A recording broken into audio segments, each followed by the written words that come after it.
There's so many days that are so packed full of work and kids stuff and just general life chaos that at the end of the day, I'll often just kind of pour myself onto the bike trainer and just start aimlessly spinning. And then inevitably, somewhere along the way, I'll realize, what the hell kind of workout should I even be doing here?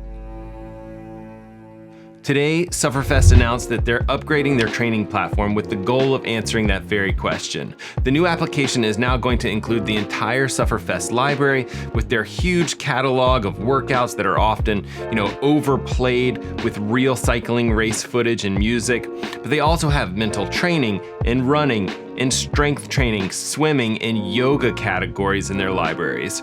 And there's an all-new training calendar and a new way to add training plans. It's actually a whole new system.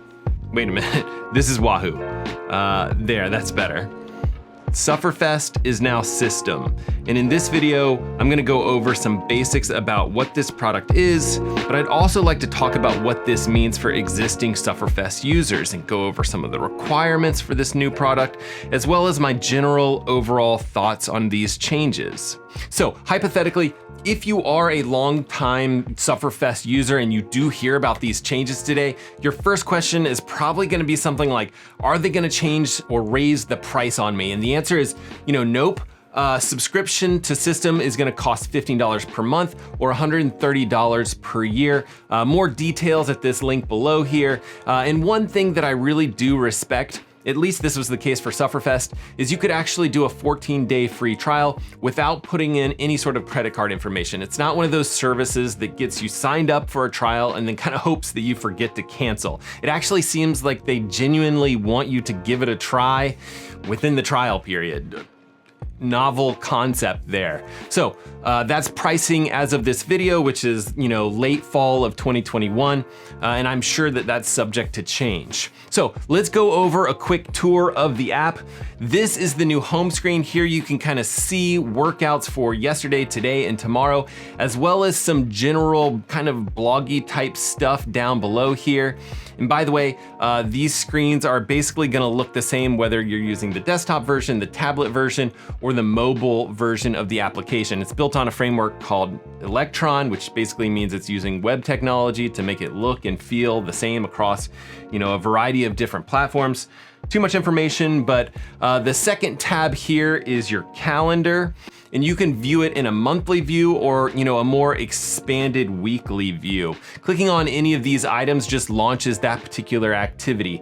The next tab is the library tab, where you can kind of pick an activity type and explore the catalogs of workouts that they have there.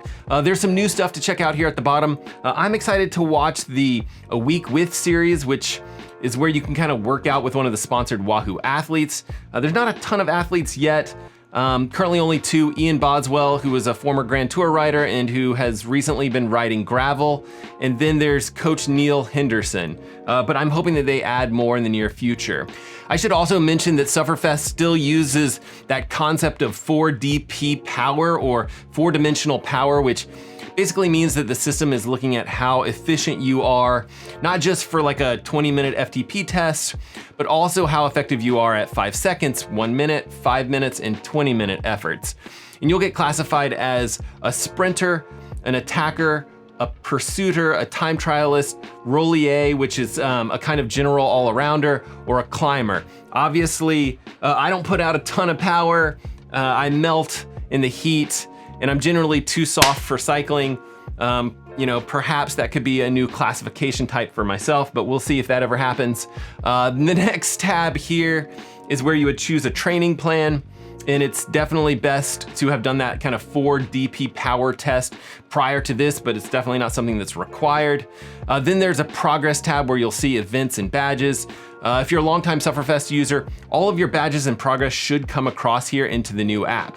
Next is a settings tab with a few preferences and an area to kind of authorize, third-party apps where you can kind of have the workouts from here automatically uploaded to places like Strava. And then lastly is a more tab with a few kind of helpful resources and the ability to report bugs. It is new software, software, so I would expect a few hiccups here and there over the next couple weeks, and I'm sure it'll help the team if you go ahead and report any issues that you find. Okay, few things that you need to know. There is minimum operating system requirements. If you're using iOS, that would be iOS 14. If your app is set to auto update, Sufferfest will automatically update to this new system app. If you're on Mac OS, you'll need Catalina, which is 10.15. Then just download the app and delete the old Sufferfest app. If you're on Windows, minimum requirement is Windows 10. And then same thing, just delete the old app when you've got the new one installed. As far as Android goes, you'll be able to download the new app directly from the Google Play Store at launch here.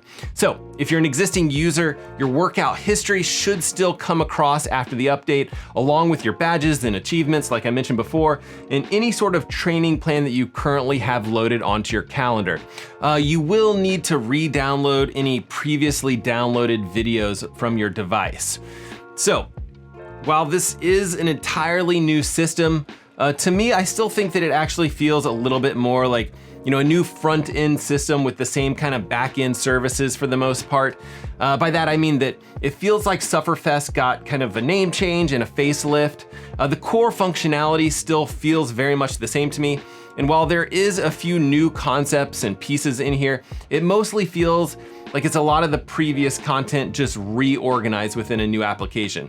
Now, I'm not saying that that's a bad thing. I actually think that Sufferfest users are gonna be happy that there's not major changes, they're not losing their favorite workouts, and they still have all of their content here. But my hope is that this is a starting line for new content, new features, maybe new opportunities for those of us who have come to love this platform. Now, I'd love to see a few new features kind of being explored, like maybe the ability to repeat workouts with different video overlays, maybe being able to kind of pick and choose race courses that I might be doing in the near future, like popular Ironman race courses. I'd love to see, some sort of way to upload your own workout, if that's something that your coach provides for you. And I'd love to see systems start to work in some more kind of like social hooks. It'd be great to do these workouts, in conjunction with friends. Lastly, today, Wahoo is launching a new podcast called The Knowledge Podcast. I haven't listened to it just yet, but it's planning on catering to kind of time-crunched athletes with kind of 15-minute deep dives into specific training topics. And, software launches are always difficult with bugs to work out, and so be patient with the team at Wahoo over there. Over the next few weeks, it's gonna be tricky as they kind of iron out all of the necessary changes with this new platform. With all of that being said, it is exciting to see these changes, and I am looking forward to seeing where this goes in the future. Big congrats to the team at Sufferfest on the launch of this new platform, and as always, I'll take the last second just to remind you guys to get out there, swim, bike, run, rinse, and then repeat it all over again, and we will see you guys on the next one.